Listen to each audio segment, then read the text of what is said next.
都说新房装修是一场修行，好不容易熬过了硬装阶段，又要马不停蹄的去置办软装和家具。有一说一，很多人买家具就像逛商场，很容易冲动性的为了颜值和款式去买单，结果买回家才发现，很多东西都是徒有其表，中看不中用，用着鸡肋，扔了可惜，白白花了冤枉钱。本期小东结合自身经验以及网友们的反馈，告诉你8件并不实用的家居用品，劝你入手前一定要三思，别头脑一热就往家里搬。一、没有托底的岩板餐桌。不得不承认，岩板餐桌的质感确实好，极简的造型，平滑的桌面，自然的纹理，远远看上去真的是又显档次又好看。但是很多人不知道岩板材质的特性是太脆了。近期就看到不少网友反馈说自家的岩板陆续出现断裂、崩边、多处划痕的状态，吐槽说感觉被坑了。其实出现以上的这些情况，大概分析是2种原因。其一是遇到不良商家用成本低廉的陶瓷大板去冒充岩板材质，其二就是选了没有托底结构的薄薄的一张板，不裂才怪呢。所以喜欢岩板餐桌的建议务必要买全托底结构的，安全稳固，用着放心。二、客厅的大茶几。过去装修都会把将沙发、茶几和电视柜作为客厅里必不可少的家具，但是现在大家的生活习惯已经改变了，客厅也不再作为待客的主要功能，所以现在的茶几就会显得很多余，特别是那种方形的大茶几，摆在客厅中间，碍事又占地方，尤其是有孩子的家庭，影响宝宝的活动空间不说，零食杂物放多了，还会让家里显得很乱。所以部分网友反馈，有了孩子之后，茶几是最想扔掉的家具，没有之一。因此也建议大家不如一开始就选择沙发边机或小圆机来替代大茶几。三、带贵妃位的 L 型转角沙发。同理，还有带转角的贵妃位沙发，之所以不建议大家买，一方面是因为它太占空间，尤其是小户型，会让客厅看上去狭窄又拥挤；另一方面是因为贵妃位功能使用率也低。可能有人会反对，说什么躺在贵妃位上看电视就是舒服，但仔细想想看，你家电视有多久没开了？贵妃位的功能只会用来堆放家里的衣物，所以与其让自己后悔，不如直接考虑直排沙发。客厅显宽敞不说，活动空间也大，实在喜欢躺在沙发上看书、刷手机的话，可以单独配个沙发脚踏。四、小卫生间的浴缸。即使不做干湿分离，也要在小小的卫生间里塞下一个大浴缸，只为满足自己偶尔泡澡的需求。看到网友的反馈，我是真的无非理解。话说，想泡一次澡，注定逃不掉放水、蓄水，再到清洁浴缸这些繁琐事，耗时又费力。试问有多少人会坚持？长此以往，势必会沦为闲置品。另外，如果家里只有一个卫生间，那只能站在浴缸里冲淋浴，安全性也让人堪忧。因此建议大家，如果没有常年泡澡的习惯，卫生间的浴缸劝你还是别装。五、常年闲置的阳台吊椅。我身边就有不少女性朋友会被这种高颜值的网红吊椅种草，入手前幻想着可以在阳光明媚的下午慵懒地窝在吊椅上拍拍照、看看书，惬意得很。但是这种美好的场景只存在畅想中，用过之后就会发现理想很丰满，现实被打脸。因为这种吊椅因为设计结构原因，根本无法满足舒适度，别说摇摇晃晃一下午，坐上去10分钟就会腰酸背痛，很是疲惫，安全性也不高，摇晃幅度太大，还容易倒。所以真的不要图一时新鲜就往家里搬，这玩意体积也不小，常年闲置，放哪都碍事。六、不带柜门的展示柜。什么书柜、酒柜、装饰柜，统统不装柜门，甚至我还看到有些网友的家里还有开放式的衣柜。只要追求那种看上去通透的效果，不管是哪一种，我劝你都别去跟风模仿。柜体不装柜门，里边摆放的物品确实可以更好的展示出来，但家里又不是商场和酒店，不需要展示给别人看，好看的效果是牺牲实用性换来的。柜子不装门，柜体积灰难清洁是个大问题，所以真没必要为了效果给自己徒增家务烦恼。如果想要部分展示空间，也建议选择通透的玻璃门，既不影响效果，又能防灰防尘。七、使用率不高的跑步机。前段时间看到部分网友反馈，自家跑步机目前的使用情况真的会被笑掉大牙。例如有把跑步机当晾衣架的，还有当杂物台的，甚至有网友把跑步机改成单人床的。总之，终归是难逃吃灰、闲置或转让的最终宿命。因此，也奉劝想通过在家运动就能到达健身效果的家人们，头脑冷静一些，因为大部分人都只有3分钟的热情。所以，与其花钱买个使用率不高的产品，放在家里吃灰又占地方，还不如去楼下的小区或花园跑步来的划算。8. 网红羽毛吊灯。羽毛吊灯也算是装饰灯具界的老网红了，仙气飘飘的造型设计，给人一种独特的视觉效果。特别是吊装在女生的卧室里，既显得温馨，又很有艺术感。但多数网友对于羽毛吊灯的评价就是买前多喜欢，入住后就有多嫌弃。其实这种羽毛吊灯特别不适合家用。首先，羽毛一吸灰，脏了之后既不能洗又难擦；其次，用于主要照明亮度还不够；另外，易受损，使用寿命也短。因此，这种羽毛灯作为床头装饰灯还不错，如果作为吊灯，真心不推荐，难清洁，亮度低，到时候就有的哭了。好了，以上就是本期的全部内容了。分享出来的目的，就是为了帮助大家少花冤枉钱，买了那些并不实用的家居用品，放在家里闲置，吃灰不说，也给卫生清洁带来很大麻烦。不可否认，如果是买生活小物，往往可以随心所欲，因为即使决策失误，也不会造成很大的麻烦，无非是浪费点小钱，忍痛丢掉罢了。但如果是给家里添置大件物品，不管是家具还是家电，都需要谨慎一点，因为一旦买到不实用的大垃圾，就会变得进退两难。直接丢掉，浪费钱不说，也心疼；留着吧，又不好用，还占地方。比如本期分享的这8样，就是典型的家居大垃圾。听劝，咱就别再往家搬了。1. 长绒地毯。大家对于地毯难打理的错误认知，都是拜它所赐。视觉的蓬松感，柔软的舒适度，依托于这种天然的卖相优势，直到今天还有很大的市场，但基本用过的人都不会再用了。很多人口中难打理、长虫的地毯，其实说的就是长毛地毯。网友艾特小赖熊，我买过长毛的，半个月没洗，里边黑的污垢，头发啥都有，想拿去洗还结块，恶心的直接丢了。网友艾特爱吃香菜，谁能理解家里有长毛地毯的痛苦？不能机洗，只能手洗，真的好累。关键句能藏垃圾，虽然好看，但要一直清理，烦死。2. 按摩椅。不是说按摩椅不好用，只是功能太单一，闲置率高。不信的话，你去二手转让平台搜一搜，大多数都是8、9成新，甚至几乎全新的再转手。所以，如果你是3分钟热度的宝宝，劝你别买，因为浪费钱。对于大多数人来说，当新鲜感褪去，也就忽略了它的存在，最终沦为堆放衣服的地方，关键还吃灰占地方。网友艾特二宝妈，丽姐，我家斥巨资买的按摩椅是老公过生日指定要的礼物，如今入住我家2年多了，就买回来第1个月，用了10几次。现在是扔不了，也卖不掉，成天堆衣服，还特别占地方。3. 消毒柜。被网友戏称为厨房里最没用的电器，因为使用次数比任何电器都要少。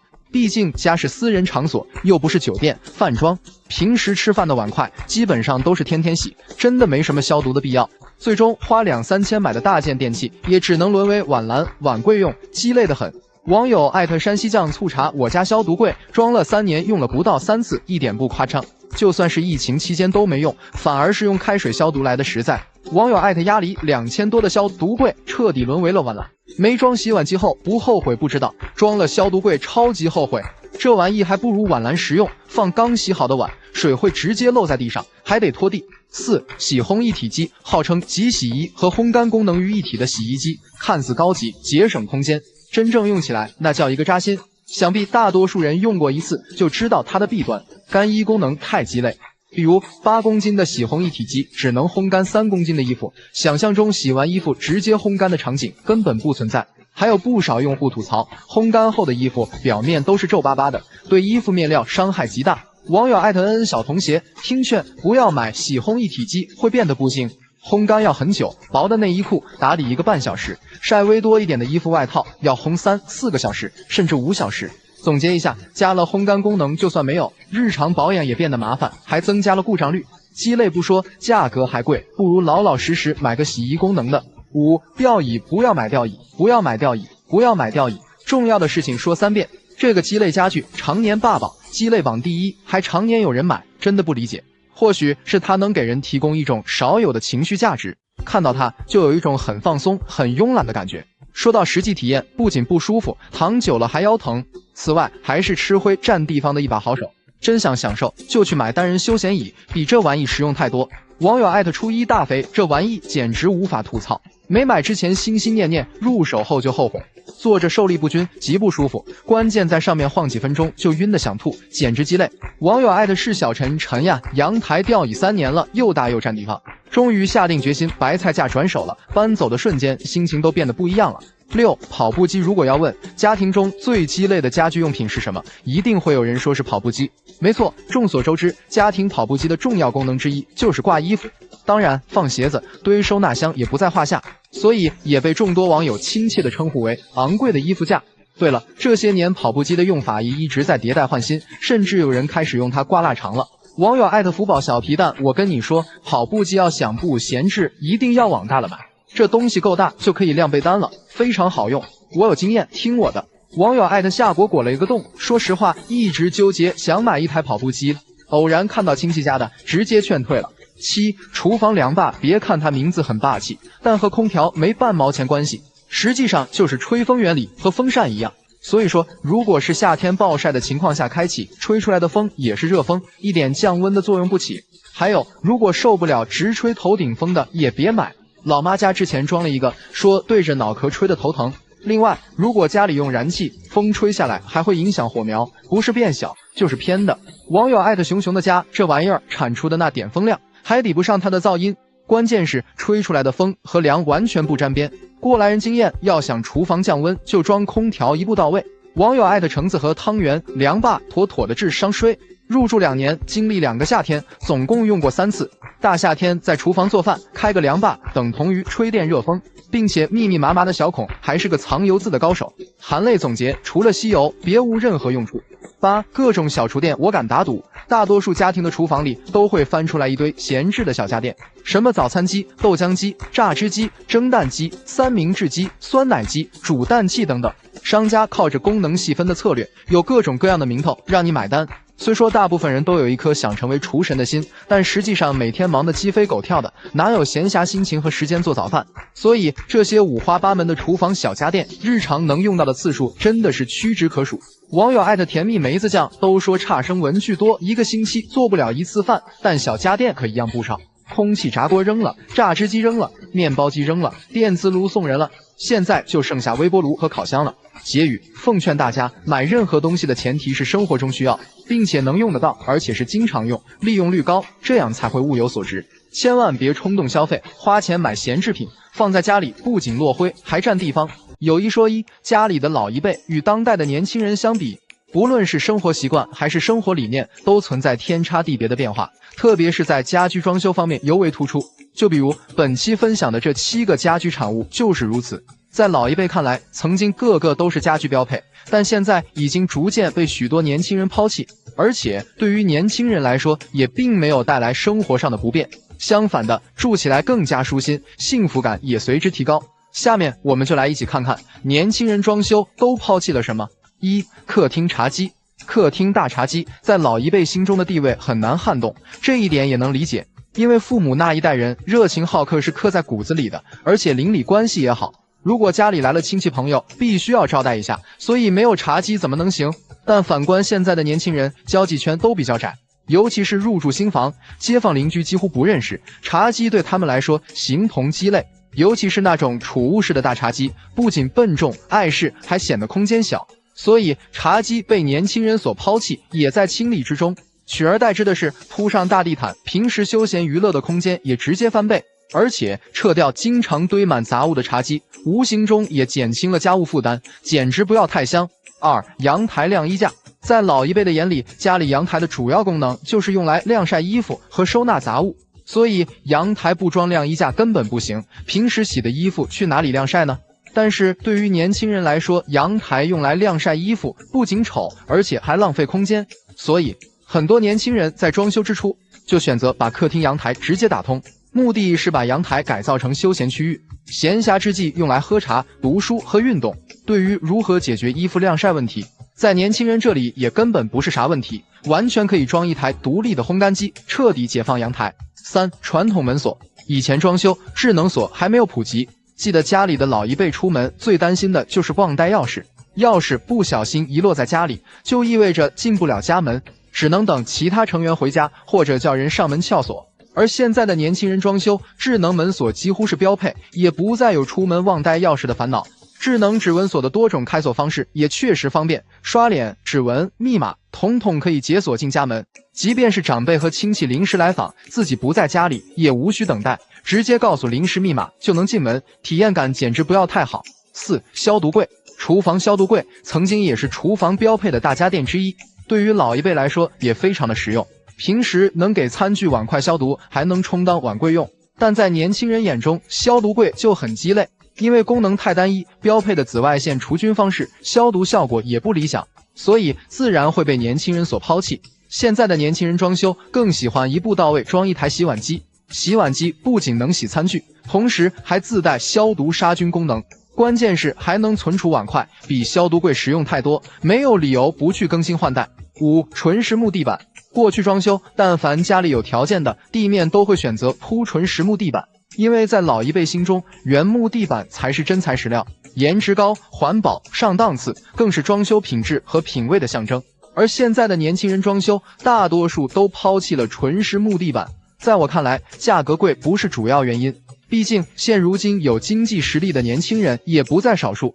其实主要还是因为纯实木地板不太符合当代年轻人的审美，花纹老气，颜色和样式选择也少，而且纯实木地板的日常保养也麻烦，环境太干燥不行，地板容易缩缝开裂，太潮湿的话也不行，地板又容易起翘起拱，总之既娇贵又难伺候。现在的年轻人更愿意选择大尺寸瓷砖或是木纹砖，与传统的实木地板相比，耐造好打理，价格便宜，款式选择性还多。6. 卧室床头电视。老一辈的卧室里一般在床头都会挂一台电视机，因为老一辈的娱乐活动比较单一，睡觉前躺在床上看电视也是他们最大的爱好。但是现在年轻人的生活方式完全变了，电视已经不再是他们的主要娱乐工具，现在的年轻人更愿意刷短视频、玩游戏，即便有些年轻人喜欢追剧、看电影，也不再选择在卧室装电视了，取而代之的是家庭投影仪。在年轻人看来，投影仪的屏幕更大，追剧看大片更爽，而且与传统电视相比，投影仪也更加小巧，不占用空间，移动也方便，放在卧室里，对于装修布局和摆放丝毫不受影响。7. 拖把池。以前装修房子，家家都会在阳台或者卫生间选择安装一个拖把池，拖把池的作用也是显而易见的，对于老一辈来说，涮拖把、洗抹布都非常方便。但现在的年轻人很少有人还愿意手动去干家务，只要是能代替自己做家务的智能工具，都会给你安排上，什么吸尘器、扫地机器人、洗地机等，一样不少。新式的智能清洁电器也确实方便省心，比如下班回到家想清洁地面，只要躺在沙发上，动手指连接手机，就能操控扫拖机器人工作，边吸边拖，那清洁效果、干净程度一点不比手动拖地差。关键是它还能实现自动上下水，连更换废水的问题都解决了。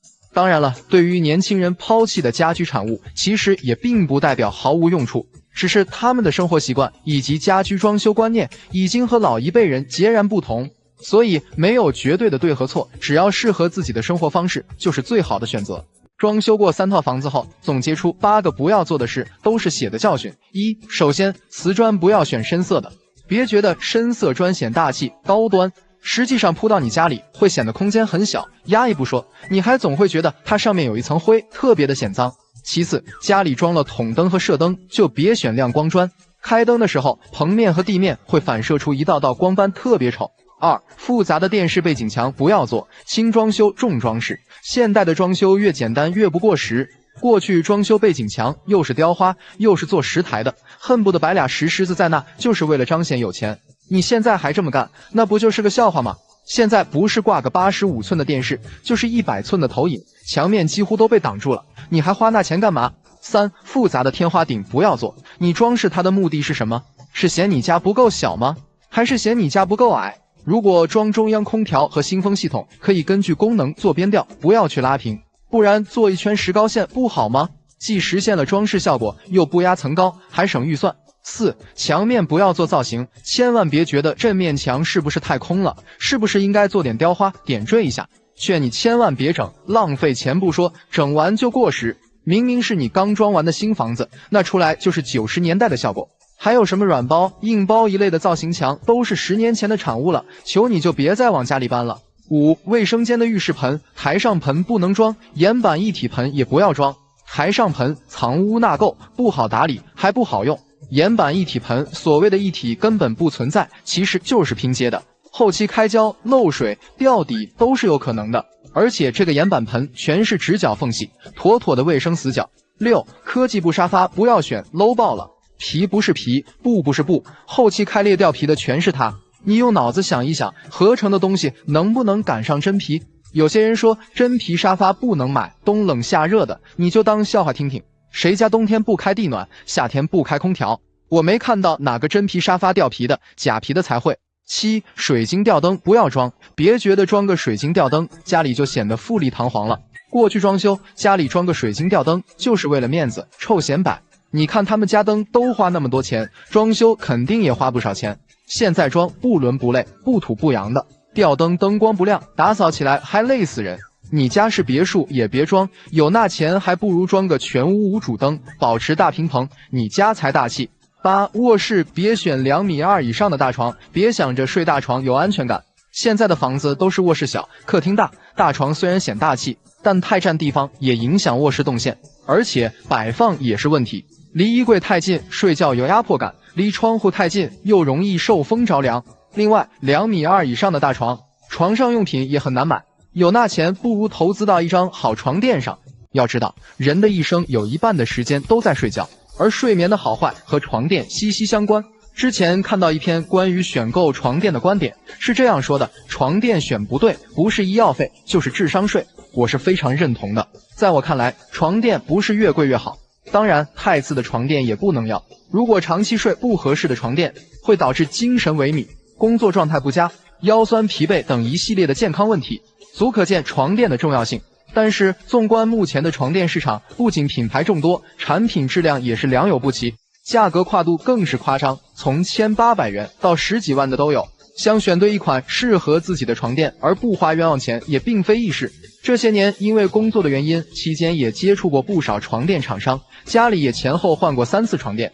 这一期内容，小东就来给大家避避坑，告诉你选购床垫的5不买原则。1. 不建议买的5种床垫。1. 整网弹簧床垫不买。目前市面上大部分床垫的支撑层多数是以弹簧为主，弹簧床垫的优势是可以承受很强的重量，而且不易塌陷，使用寿命长。其中弹簧床垫又分为整网弹簧和独立带装弹簧2种。咱们第一个要避坑的就是整网弹簧床垫，理由也很简单，抗干扰性太差。有过出差经历的朋友应该会深有感触，比如一些快捷酒店和宾馆，基本都是整网弹簧床垫，一到夜里翻身的时候，床垫就会发出各种嘎吱吱响声，特别影响睡眠。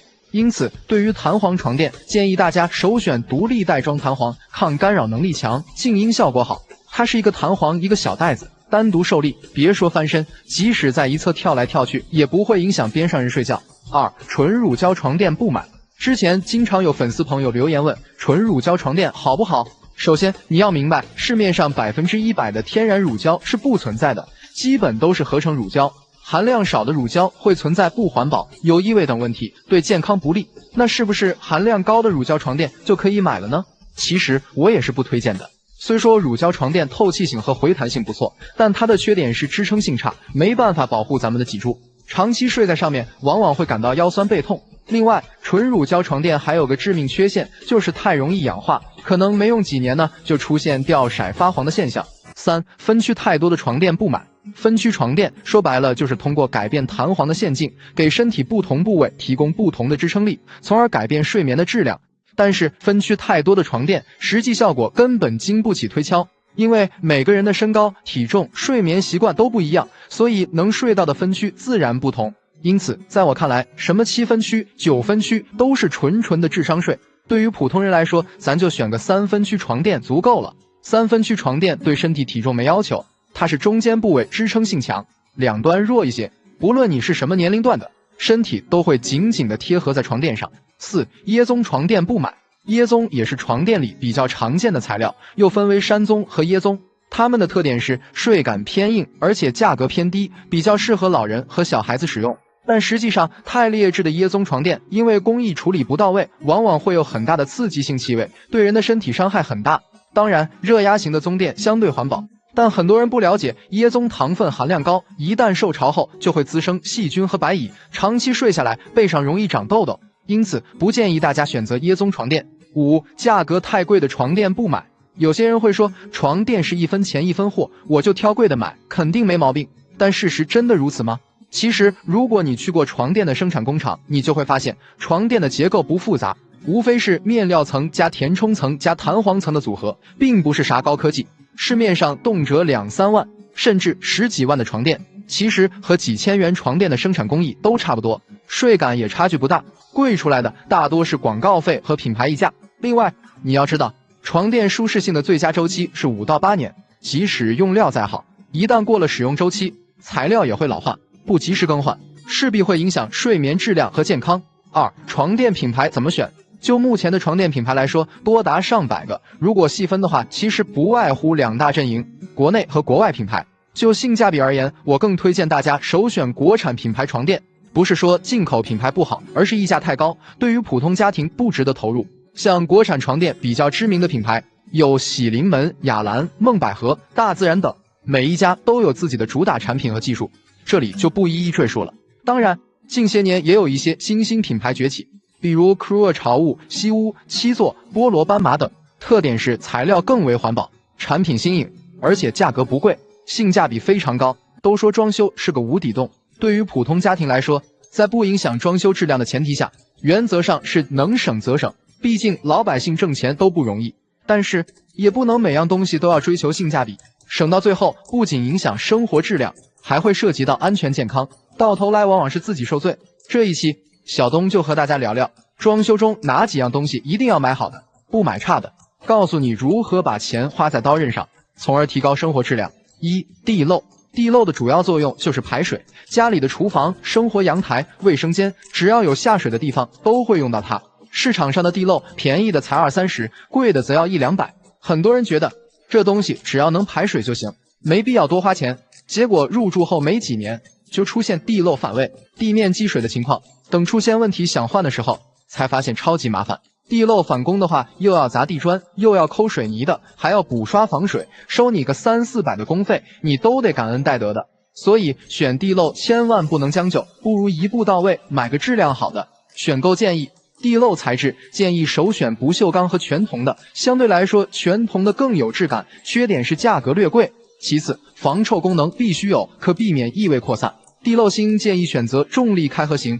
特点是排水快，密封性好。品牌方面，推荐选择知名度高的，比如潜水艇、九牧、反必克。2. 马桶。卫生间马桶家必备，也是每天高频使用的东西。很多人会告诉你，马桶没必要买大品牌的，都是品牌溢价。如果你相信了，大概率会踩坑。马桶这东西绝对是1分钱1分货。便宜的杂牌马桶不仅存在釉面挂污、难清洗等情况，反味、堵塞、冲不净这些苦恼问题也是家常便饭。如果是漏水维修，一回还要200-300，等后悔时真叫一个苦不堪言。出现上述问题，很多人以为是家里的水质不好，其实是马桶本身的质量不行。马桶内壁已经渗进杂质和污垢，不管用什么办法，也不能完全擦干净，才会导致出现冲不干净、反味的情况。所以千万不能图便宜去选择劣质的杂牌马桶。选购建议：马桶的下水结构分2种，建议首选虹吸的，特点是冲水噪音小，也比较省水。如果马桶做了移位，就选直排的，特点是冲力大，不容易挂污。其次，它没有啥装饰作用，买前试一试，选大众款坐着舒服就行。另外，一定要买品牌的，推荐恒洁、九牧、箭牌、惠达，都是性价比不错的国民卫浴品牌。3. 止逆阀。家里装修2个地方需要安装止逆阀，一个是厨房的烟道，一个是卫生间的排风口。止逆阀东西虽小，但作用可不小。很多人对它不重视，看到新房交付时已经安装好了止逆阀，就将就着用。其实开发商送的那个红色的就是应付差事的，根本不能用。如果烟道止逆阀质量不好，你买再贵的烟机也是百搭，油烟排不尽，到处串味不说，邻居家做饭时的鱼香味也会飘到你家里。卫生间的止逆阀更是很有必要，不安的话，换气扇的管子无法出墙，等于卫生间的废气还是排在你家吊顶里，安装排风扇就是安了个寂寞。此外，止逆阀安装的时间你记好，烟道止腻阀是瓦工贴砖前买好，贴砖时顺便装上，不要等到最后。卫生间止腻阀吊顶前自己买好，先装上，等后期安装集成浴霸时，直接让师傅接在排气管上。选购建议：首先，烟道止腻阀尺寸直径在10到18厘米，一般家庭16厘米用的比较多，选购前要注意量好自家厨房的烟道口大小。其次，材质分塑料或金属的。塑料止腻阀首选 ABS 材质，特点是强度高、韧性好，价格也比 PC 材质便宜。不锈钢止腻阀虽然耐火性强，但多数没有密封胶垫，而且挡板重，油烟粘连后需要经常清洗，不是很推荐。至于品牌，还是推荐大品牌，比杂牌没贵多少，质量更有保障。比如潜水艇、日丰、杜邦都可以闭眼入。4. 床垫。有些人装修宁愿花大几万去买一张床，却不舍得在床垫上花钱，甚至用着买家具商家赠送的床垫，这一点我是真的无法理解。再好再贵的床也只是起到装饰和支撑的作用，而床垫却是决定你睡眠舒适性的关键，千万别整反了。市场上1800块的床垫虽然价格诱人，但往往舒适性和环保性让人堪忧。长期睡不舒适的床垫不仅会导致精神萎靡、工作状态不佳，甚至还会出现腰酸背疼等一系列的健康危害。所以说，选购床垫一定要重视，原则上是预算范围内买最好的。选购建议：市面上的主流床垫多数是以弹簧作为支撑层，建议首选独立带装弹簧的，比整网弹簧抗干扰性强，而且不容易塌陷，使用寿命也长。如果喜欢偏软或偏硬睡感的，推荐乳胶或棕榈床垫，但切记一定要选大品牌，安全环保放在第一位。另外，床垫还是建议首选实体垫，因为可以试躺试睡，舒适性有保障。品牌方面，推荐选择国内品牌，比如梦百合、雅兰、喜临门等，没有国外大牌溢价高，价格相对更为实惠。5. 窗户。不管是给家里换窗户，还是阳台封窗，窗户的材料都建议一步到位，选质量好的。这个地方千万不能省钱，因为窗户不仅起到保温隔热的作用，还给房子挡风遮雨。如果窗户的材料质量太差的话，那咱们居住的环境和生活质量势必会受到影响。目前家装行业给阳台封窗的主要材料就是断桥铝窗，与传统的铝合金和塑钢窗相比，它的保温和隔热性更加优秀，所以建议首选断桥铝窗。另外，断桥门窗是属于一个系统的新产品，千万不要去街边店或者是当地的小作坊，不然钱花了，质量却没保障。因此，尽量认准大品牌的系统窗。选购建议：断桥窗的主要配置就是由型材、玻璃、胶条和五金件这部分组成。铝材建议首选 1.6 毫米的，抗风压性更强。至于窗框厚度，普通家庭选择65或70系列的就可以了。追求美观性的可以选择108或115这种窗纱一体的。玻璃的话，普通家庭选择中空玻璃即可。寒冷地区建议首选3腔2波。如果对隔音有刚需，推荐中空夹胶玻璃，降噪效果不错。密封胶条、隔热条认准 PA66 材质，密封条首选3元乙丙的橡胶条。五金配件认准知名品牌，推荐国产坚朗、鼎固、国强，比进口品牌性价比高。说到断桥门窗品牌，给大家推荐国产大品牌如墨色、新豪轩、黄派、森鹰。